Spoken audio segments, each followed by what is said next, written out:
Font size manage ചെയ്യുന്നത് ഡോക്യുമെൻറ്റേഷൻ്റെ മറ്റൊരു പ്രധാന ഭാഗമാണ്. പലപ്പോഴും നമുക്ക് പല ഘട്ടങ്ങളിലും ആ ഫോണ്ടുകൾ വലുതാക്കുകയും ചെറുതാക്കുകയും ഒക്കെ ചെയ്യേണ്ടതായിട്ട് വരാം. ഇത്തരം സന്ദർഭങ്ങളിൽ നോർമലി സാധാരണ രീതിയിൽ ആളുകൾ ഉപയോഗിക്കുന്ന ഒരു രീതിയാണ് സെലക്ട് ചെയ്യുന്നു, ആവശ്യമായിട്ടുള്ള രീതി സെലക്ട് ചെയ്യുന്നു, അതിൻ്റെ ഭാഗം സെലക്ട് ചെയ്യുന്നു. അതിനുശേഷം ഇവിടെ ഫോണ്ട് സൈസിൻ്റെ ഇതിൽ ക്ലിക്ക് ചെയ്തതിന് ശേഷം ആവശ്യമായിട്ടുള്ളത് സെലക്ട് ചെയ്യുന്നു. കണ്ടോ, ഇപ്പോൾ ഇവിടെ ഞാനിവിടെ 14 സെലക്ട് ചെയ്തു. സംഭവിച്ചത് മുകളിലത്തെ ടെക്സ്റ്റിൻ്റെ വലുപ്പം 14, ഹെഡിങ്ങും 14, ബോഡിയും 14 മാറി. ഹെഡിങ്ങും 14, ബോഡിയും 14.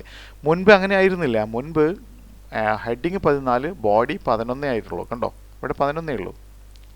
ഇനി ഇതിൻ്റെ പ്രൊപ്പോർഷൻ, ഇതിൻ്റെ അനുപാതം നിലനിർത്തിക്കൊണ്ട് ഇൻക്രീസ് ചെയ്യാനുള്ള സംവിധാനമാണ് നമുക്കിവിടെ തന്നിരിക്കുന്നത്.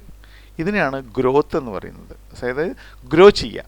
അപ്പോൾ എന്ത് സംഭവിക്കുന്നുണ്ടെങ്കിൽ ഇത് സെലക്ട് ചെയ്ത് കഴിഞ്ഞാൽ നമുക്കറിയാം തീർച്ചയായിട്ടും ഇതൊരു സൈസാണ്, ഇത് മറ്റൊരു സൈസാണെന്ന്.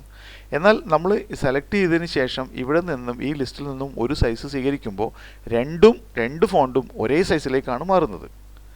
അപ്പോൾ ഇത് തമ്മിൽ ഒരു പ്രൊപ്പോർഷനേറ്റ് ഉണ്ട്. ആ പ്രൊപ്പോർഷൻ നിലനിർത്തിക്കൊണ്ട് ഇൻക്രിമെൻ്റ് നടത്താനുള്ള സംവിധാനമാണ് ഇവിടെയിൽ കാണുന്നത്. ഇതിനാണ് ഗ്രോത്ത് എന്ന് പറയുന്നത്. സെലക്ട് ചെയ്യുക.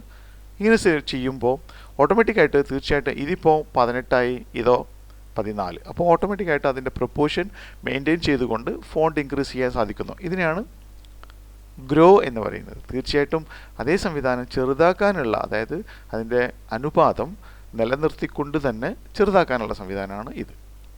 കീബോർഡ് ഉപയോഗിച്ചിട്ട് ചെയ്യുകയാണെങ്കിൽ സെലക്ട് ചെയ്യുക. സെലക്ട് ചെയ്തതിന് ശേഷം നോർമലി നമ്മൾ സെലക്ട് ചെയ്യുക, ഏതെങ്കിലും രീതിക്ക് സെലക്ട് ചെയ്യുക.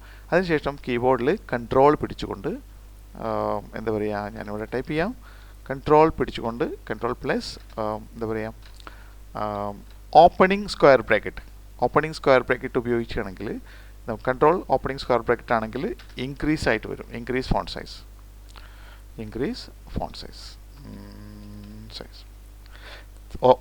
ഉറപ്പായിട്ടും കൺട്രോൾ പിടിച്ച്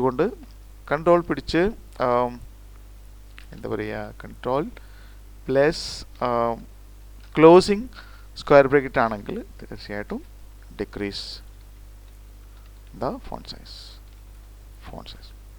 ഇവിടെ നമുക്ക് സെലക്ട് ചെയ്യുന്നതിലൂടെ, ഇത് ഉപയോഗിക്കുന്നതിലൂടെ ആ പ്രൊപ്പോർഷൻ മെയിൻറ്റെയിൻ ചെയ്ത് ഇൻക്രീസ് ചെയ്യാനായിട്ടും ഡിക്രീസ് ചെയ്യാനായിട്ടും സാധിക്കും.